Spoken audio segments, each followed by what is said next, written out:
Welcome to the Insomnia Project. Sit back, relax, and listen as we have a calm conversation that's meant to help escort your way to sleep or to chill vibes. I'm your host, Marco Timpano. I'm Amanda Barker. And this is the last episode for this season, our 10th season of the Insomnia Project. Thank you all for coming on this journey with us. There's been some ups and downs at all arounds, Amanda. Oh, yeah. More ups and downs, I think. I would say so. I want to mention that we do have ad-free episodes now on supercast.com. If you go to the insomniaproject.supercast.com, you can subscribe for ad-free. Of course, we have our Patreon as well. All that will be in the show notes. I'm just happy to be here with you today. I'm happy to be here too. And just a reminder, this is the final episode of this season, but in December, as of starting December 1st all the way to December 31st, we have our holiday episode. So every day for the month of December, you're going to get some past holiday episodes. You're going to get some new holiday episodes. They tend to be a little bit more festive, shall we say, Amanda, peppier, but they're there for you for the holidays. And whether you have a large family around you for the holidays or just a small little unit, we are here with you in the month of December. And use November as a time to regroup, which I usually like to anyway, just in my own personal life, whether it's for your financial health or for your mental health or for your health. November's a good time to take stock, right? December is usually full of a lot of hustle and bustle. Indeed. People know that there's a break at the end, usually with work or whatever. So people are gearing up. And it's a shorter month ultimately with some rest built in, I hope for you anyway. But November's a good moment to just tie the bows, wrap the loose ends, dot the I's, cross the T's, and go to sleep. Oh, I love that. I think it's a great month as well to pick a day or two where there are immovable days where you've booked time for yourself. So if people are saying to you, are you available November 18th? You can say, oh, I'm sorry, I have appointments booked that day. Oh, I'm going to do that. Just make appointments for yourself so that they say, oh, you have an appointment? Because no one needs to know. I think when you say I have an appointment that day, no one says, oh, what's it for? Or they inquire further, because you can always say, oh, it's something I'm doing. I'm actually not able to talk about, but people don't usually, I have an appointment. They're not like, what's wrong with you? You just go, oh, sorry, I have an appointment. I can't move. Yeah. Maybe close friends would be like that. I doubt your boss would be. I think your spouse maybe, or your family, but that would be it. I mean, yeah, I think that's a great idea. For those listeners who are bummed that we won't have an episode until December 1st, we got 10 years of back catalogs. That's right. So go ahead, take the time, revisit your faves. Everyone loves the backpack episode, just saying. Everybody likes the backpack episode. I don't know what it is about that episode. I know exactly what it is. What is it? It would put me to sleep. There's a method. Oh. And when you go through methods, it's relaxing. It's comforting. I always say, I love an envelope. Give me parameters. Give me the safe space. I might go beyond the envelope if it's talking about thinking ideology or creative input, but I like structure. I realized that as a child I liked it. I needed it. Anytime that I was given unstructured time or unstructured, like they'd say, choose whatever you want, it was overwhelming for me. I enjoy choices. I enjoy structure, so I crave that and I give it to myself.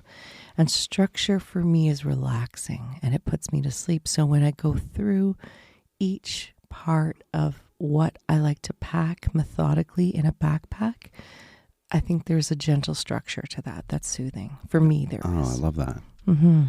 Yeah. But are you like that? I'm not quite like that. I choose my own direction. This is where we go into Virgo versus Sagittarius it's true. Land. Me being obviously the Virgo, if anybody pays attention to that, which you can or not, whatever. But, it's funny. I was just thinking this. We're actors. That's what we do. And I always say that actors need a safe space wherever they are so they know where to go. because sometimes a set or theater rehearsal hall or whatever can be big cavernous spaces and you don't know where you're supposed to be. Yeah, where you should hang out when it's a bit of downtime so people know where to fetch you as well, right? Yeah. Exactly. And so this is why trailers are so important for actors, and we don't need them to be big. We just need a little tiny slip of a trailer with our character name on it or whatever. Sometimes we just have a number and a character name. That's fine. And we go into it and we make I feel so cozy. I have the best naps on set. My friend Trevor thinks I'm crazy when I say this, but there's nothing better than a day on set for me where I have like one line or no lines, like my character's sleeping or my character's part of the gang or whatever, but I don't have like any big scenes. And then they're behind shooting. So they're like, you're not going to be on for another 4 hours. I'm like, good night. We should explain what a trailer is. Oh, because people who, they might have a vague idea, but they might not know. Speaking of structure, so when you arrive, if you get cast in a film or TV series, let's say a film in this case, you are brought, you arrive on set at your time, and then usually a AD or a PA will direct you to where you sign in, and then they'll bring you to your trailer. Usually an AD, which stands for assistant director, but there's tiers of directors. There's the first assistant director who's right there with the director, making sure things get done. And called the first AD. Yeah, and then there's a second AD, which there can be a few second ADs that are making sure things happen in different areas of the set. So I don't know if there's a third AD. There should be a third AD. Anyway. Just to scoop up all the mess that gets dropped by the first and second which AD. is... sometimes the second AD is who's dealing with the background talent too. So there's that. That's a big job. Yeah, it is. So they will escort you to where your trailer is, and it could be like Amanda said, it could be like on the other end of this, on the lot. It could be in many different directions. You don't know. I know when I did Murdoch, it was like, and we'll just turn the corner, and there were the trailers. And so they bring you to a trailer, and it's basically the trailer, like at the end of a truck, right? Like it's kind of like a, there's I'm trying a to few describe versions. I mean, if you're like, using Murdoch actually, so this is Murdoch Mysteries, which Marco and I have both been in. It's a great series. If you aren't aware of it and you're looking for something that is nostalgic in an old-timey kind of way. And soothing, but with a bit of a mystery. Yeah. Look it up. Yeah, it's on PBS in the States, I think. Here in Canada, it's on CTV. I know it's really big in the UK as well. It's really big. And I have to say, just on a little detour, Murdoch, we didn't see this coming. Yannick, who plays Murdoch, is so lovely. Yeah, he is. He's a wonderful individual, Lovely, and he didn't have to be as nice as he has been to me on several occasions when I've met him, and on set as well. And everyone on that set was particularly wonderful. So I just want to put that on the ground right now. Agreed. From the first AD to the second AD to all the ADs to anyone on that set was just wonderful. Well, Murdoch is exactly an example of what I'm talking about. It's been around. I mean, I think I did the 18th season. I mean, that you kind of get into a groove, I think, after like 3 seasons with a series. So imagine being on your 20th season, Sure. 21st, wherever they are. And the thing about Murdoch is it's so structured. They know what they're doing. They know what they're putting out. They have a beautiful costume warehouse. They have a studio, to your point. You go there and it's all very well laid out. It's perfection. It's really... Did you have a trailer on Murdoch though? I did. Yeah. Oh, that's interesting. See, I didn't have a trailer on Murdoch. They had a structure erected for performers. And so I was in that. There were rooms, dressing rooms in there, like, which is the same difference. I mean, basically what you want as an actor is just like, this is your place and we'll come and get you when you're needed. Well, I definitely had a trailer. So they brought me to my trailer. And basically a trailer is like the trailer at the end of a hauling kind of truck, right? A big steel container, let's say. And depending on how many trailers are in one container, it could be several, could be one, could be, multiple. There's 3. A lot of times you'll see them in 3s. And those are the bigger ones, yeah. Yeah, so you have a little door, you open the door, and there's, it's literally, you can kind of stretch your arms. So this is what we call, We call them bangers, but I don't know if Where did that's... that term come up from? You know who it came from? I think Andrea Martin. Call them bangers? I think I so. love Andrea Martin. Yeah, I think in her book she called them bangers. But anyway, because the ones when they have a lot of people working that day, and listen, some have their own bathroom, some have their own shower, some have a fireplace. I had a fireplace once in one of my bangers. Yeah, they're nice. Those are the bigger ones where you're like, you have your own, or you're splitting it in 2 or 3. But if you're what we call a day player, and let's be honest, you and I often are, no shame in it. We go in, we do a character for a day, and that's it. Then you could have a 8 banger, a 12 banger. It just means your trailer is going to be smaller. But if you're the star or the lead, you'll probably have a trailer, just a large trailer all to yourself. Like Yannick actually has a really cool, like, Winnebago. As is right, and as he should, because he's been doing it for how many seasons? Well, 20-something. Yeah, so anyway, the point being, I don't care as an actor or as a human if you give me the tiniest little slip of a trailer. It can be, a little tiny, like they're just like a little closet almost, hallway with a bench. Whereas I require a jacuzzi, a fireplace, a sauna. No, like Amanda said. So when you open the trailer door, so I'll just explain it so that we kind of methodically go through it. So it'll say on the window of the door, usually it'll say your character name. Mm-hmm. Sometimes it'll say a number. On a rare occasion, it'll say your actual name. But I know it as my character name. So it said the character name. I was the baker on Murdoch. I'm just going to use that one as my example. So it said baker. And I was Judge. I don't remember my last name. It's like Judge Fenchurch or something. Okay, so yeah. So it said that. So then once you see where your trailer is, you're like, okay, that's my trailer. Great. So you go into your trailer, you open the door, you'll see how big it is. Mm-hmm.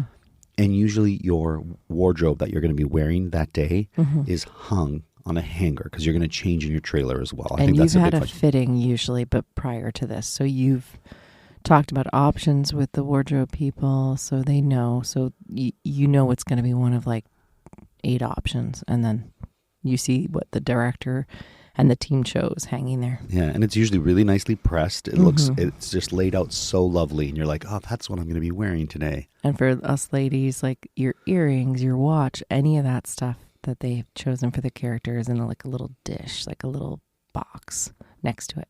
And there's usually like a little table or a place where you can put your books or whatnot.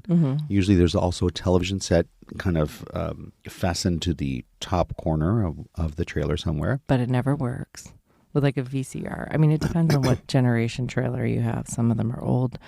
Sometimes there's a bathroom in the back. Yeah, like at the end of your trailer that everyone uses. Or sometimes there's a bathroom and shower in your trailer. Well, that's what I meant. Like the back of your trailer will have a bathroom. Sometimes you open the door and then there's tape over it and it's like, do not use. So fine. So it hasn't been hooked up. But yeah, if you're in one of those like long ones, then yeah, there's usually a bathroom trailer that's nearby that you figure out pretty quickly where it is and you go to it. But you know what I love when you're in the trailer? Yeah. I love that people are coming in and out of it, and there's a gentle rocking. Like you can hear people going up the steps because you have to go up steps to your little door. And those steps are usually like, grates, like metal sort of weaving. It's kind of like that, like almost like fire escape stairs is what they're like. Yeah, those metal stairs. So there's like a gentle rocking. So like when I did Frankie Drake, which is Murdoch adjacent. It's a spinoff, isn't it? Or no, it's adjacent. I don't think no, because it was a different time frame. Okay. So I don't think they ever tried to do a real, but it was the closest thing to a spinoff. It was the same production company. There was same vibes. And it was a great show. And it lives on PBS on like a loop in the States. Every time I go to Florida, there it is. There's my episode. So I'm in a baseball episode. I do love PBS, I have to say. I know. PBS is soothing, especially when we go to my parents' house in Florida. We need the PBS. We need the PBS. It's like Antiques Roadshow, all the Murdochs. It's great. Anyhow, Bernadette Peters lives near there, so she's always doing like please donate, and you'll get the entire season of Downton Abbey. Bernadette Peters is amazing. They played Downton Abbey on PBS. That's pretty impressive, yeah. Anyhow. Downton Abbey is awesome too. If you haven't seen that series, watch it. Do you know in the States, I keep saying in the States, PBS has like its own app and my parents like pay for it and stuff. Oh, really? Yeah, like it's its own, I guess every channel has that now. But anyway, it's called Passport, I believe. My mom's like, I have Passport. I'm like, I don't know what that means. What does that do? She gets all of her Downton Abbey. Oh, that's great. And her Frankie Drakes, I guess. I don't know. We went to go see the Downton Abbey movie and we dressed up as characters. We did. We were those people in like a suburb. In a real suburb. Like in a place where there's no chance that anyone else is dressing up for that movie. Our dear friends. There were some old people with canes, so that was like as adjacent as it got. But so our dear friends, Matt and Mel, are our Downton Abbey watching buddies. Well, we binged it with them. Remember? Yeah, and they're lovely, wonderful, fantastic friends. Oh, that's nice. And so Amanda's folks dressed up for Downton Abbey something or other. Yeah, in Florida, they dressed up. Specifically, my dad dressed up as Bates with the hat and the cane, and my mom dressed up as Mrs. Crawley? Lady Crawley. Yeah. Right. Yeah. So she loves Lady Crawley. I don't know if that was the inspiration for our friends to say, let's dress up for Downton Abbey. Now, here's an interesting fact. I remember showing them the picture, and they're like, this is amazing. No, there was like a huge watching party where my parents lived for the final episode. Right. And they went to like an auditorium where everybody dressed up.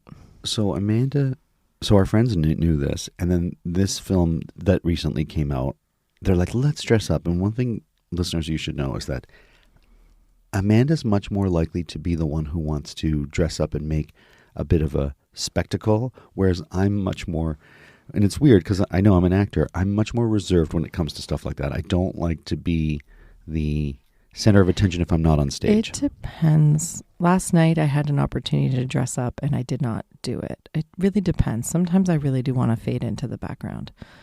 So, however, but if I'm on stage, I enjoy being the center of attention and making sure that I make a spectacle. But in real life, I'm less likely to do it. I think actually a lot of actors are like that. I just want to say, like, when it's your job to do that, which, like, I was a mascot, so it was definitely my job to be the center of attention just in that world. But there's a comfort to not doing that. Sure. Because you've got that sort of need, that itch scratched, if you will, so in your job. So you don't have to do that in the rest of your life.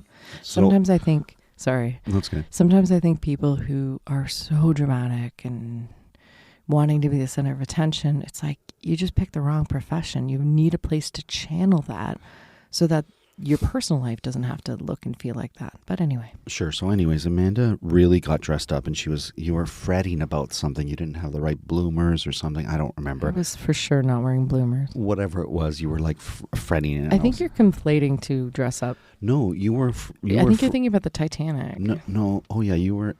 But you were fretting in particular for. Which, by the way, I think we talked about it, but that's what we did for our anniversary. We dressed up, same period, more or less, and dressed up and had a Titanic dinner, and that was fun. And folks, I was assured everybody would be dressed up, and Amanda really made a large commotion about getting dressed up. The ticket said you must be dressed up. And then I show up with my cane, my top hat, my monocle, all these things. I had a gigantic hat. That I didn't necessarily want to and wear. Then our friends were all in their slacks and T-shirts. And I was or like, not button-down shirts. But and then still. we're stuck at the table with my cane that has rum in it and all this stuff. Given to you by Matt and Mel. Given to me by Matt and Mel. And I've used that cane. So then I also use that cane and my hat. It's a bowler hat for the... No, I forgot the bowler hat at home, but I had a... By the way, I found a top hat at work, so I brought it home. Oh, great. Because I feel like there's been a few auditions where you've needed one. Listen, now that I'm older, I'm always playing Scrooge in auditions. Right. So it's like, we need a Scrooge. Let's get this old guy. So a top hat is really great for that. This old guy. So anyways, we went to the suburb of all suburbs is where we went. Yeah, truly. Ajax, I think it was. Whitby, same thing. And sorry for people from there. It is not the same thing. People from there are not going to be happy. And people from Ajax are not going to be happy. People from Whitby or Ajax in the UK will not be happy either. Because it's not the same. Is there an Ajax in the UK? 100%. There's got to be. Really? People there's definitely a Whitby. People who use Ajax instead of Comet will not be happy. Haha, that's Okay. in the States. I mean, everywhere that exists in Canada, like, they were not creative with their names. Like, there's 19 Halifaxes, Bostons, like Sure. Boltons. You name it. Yeah. So anyways, we went to that dressed up, and it was fun. But me walking around in a movie theater, getting popcorn with a cane and vest was a little bit odd because people were going to see action films, and they're like, "What's going on here?" I know. Four random people dressed I had in a period leopard costume. print hat, if you remember, on that day. Anyway, yeah. But I think the key is find pieces that give you the thing, but then also when you actually watch the movie, like, make sure you're still comfortable. Because really, it was just for our friends that we dressed up. We took some photos. It was fun. It was fun. And then we took it all off and sat down and enjoyed our movie. So back to the trailer before we end this episode. So I wanted to mention there's also a long sort of bench with padding. Yeah, I tried to say that. Yeah. Oh, sorry. No, we didn't. But we never I got said there. it, but Okay. yeah. And that's where you can sit Nap. or lie. And that's where Amanda likes to lie. I know. And I try not to think about the fact of how many actors' heads have hit this pillow that's sitting here in this trailer. But one of the other things I wanted to say, since we are back to that, I didn't think we were going back there. Always coming back to that. Circling back, as they say, is that it's the same in theater, in fact. And when I toured for 3 years, the first thing I would do when I came into a theater, when they would drop us off at the hotel because we were pampered actors while the tech crew had to go and tech the whole thing. We would have our lunch or breakfast or whatever.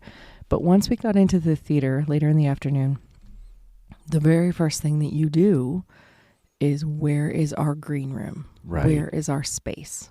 And again, it's that safe space idea. It doesn't have to be big. It doesn't have to be nice. Just show me where you want me to be so that when you come and get me, here I'm I there, am. yeah. And it's funny because I liken this to, and this is probably going to be a weird analogy, but I mean it in the most loving way. Remember when our good friends Dale and Trevor, they had a greyhound that they rescued. Do you remember?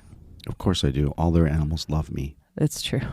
They don't care about me, but Marco has a way with all of their different pets over the years. Anyway, this was... Including a hedgehog that they had liked me too. Oh, really? Yeah, of course. The hedgehog was before my time. You never met the hedgehog? No. Oh. No, the rabbit. The rabbit loved me. That was a big part of our lives. But the hedgehog I didn't know. Anyhow, and now you can have hedgehogs in Canada. That's right. Anyway, Yeah. They had The Last Hedgehog. Wow, that's a great movie title. Last Tango and Hedgehog. Mm-hmm. Anyhow, sorry for my little throat clearing there. So I forgot what I was going to say. They had a greyhound. Oh, they had a greyhound. And not the drink, which is vodka and grapefruit juice. Yeah. Delicious. Yeah. This greyhound was named Rose. They didn't name her. Greyhounds are already named, but there's a greyhound sanctuary that rescues greyhounds, and you can adopt them. So they had a beautiful greyhound named Rose. They always laughed that her career was not very long. She came in 4th for one race And that was in Tampa, and that was it. Anyhow, but she lived a wonderful life with them. And one of the things they realized in learning about her is that she would get very anxious if they left the house. But what they did, and this is true for a lot of dogs, They got her a trailer. they got her a trailer called a crate. And that was her safe space. And so she knew that that was her place. No one else would come in. If they needed her, she'd be there. And there was such comfort for that dog to have that safe space, right? And I often thought actors are like dogs in the best way, because we just need that little tiny safe space to feel comforted. So I hope, if you're still awake and listening, that you have your comforting little corner of wherever that you are, that little corner that's your safe space, that's all yours, where people know where to find you if they need you. Call it your own trailer. Yeah, your own trailer, your own crate, your own green room, whatever you want to call it. Decorate it how you wish. Make it your personalized little trailer in your home. And take a nap. And take a nap there. Because that's like, this is why I find a nap in a trailer the most comforting thing. I'm doing what I love. I'm getting paid. So there's always that. But I'm doing what I love. If they need me, they know where to find me. I want for nothing. I need for nothing. I'm happiest on a set, frankly. And there's that gentle rocking of the trailer as people kind of come in and out, going about their day, going to set, coming back from set. And maybe I'm not needed for a few hours. And that is the most comforting thing. There you go. And we're doing what we love here on the Insomnia Project. Thank you for listening for 10 seasons if you've listened from the beginning or wherever you joined us. Once again, if you want an ad-free episode, go to theinsomniaproject.supercast.ca and you can subscribe there, or patreon.com, The Insomnia Project. I want to thank all the listeners who have reached out this season or over the years with messages on Instagram or Facebook or wherever, especially those who have given us great feedback, those who've given us feedback where we need to pay more attention to certain things. Mm-hmm. We appreciate it all. So thank you for reaching out. We love our listeners. We think we have the best listeners, actually. And please let your friends and family know about our podcast, because that seems to be the best way to get the word out. And we get a lot of listeners that way. Absolutely. Yeah, if it works for you, it might work for a friend. And, we're all just trying to find ways to get to a comfortable, easy sleep. And we're thankful that you chose our podcast of all the podcasts to find your way to sleep. Until next season, we hope that you're able to listen and sleep.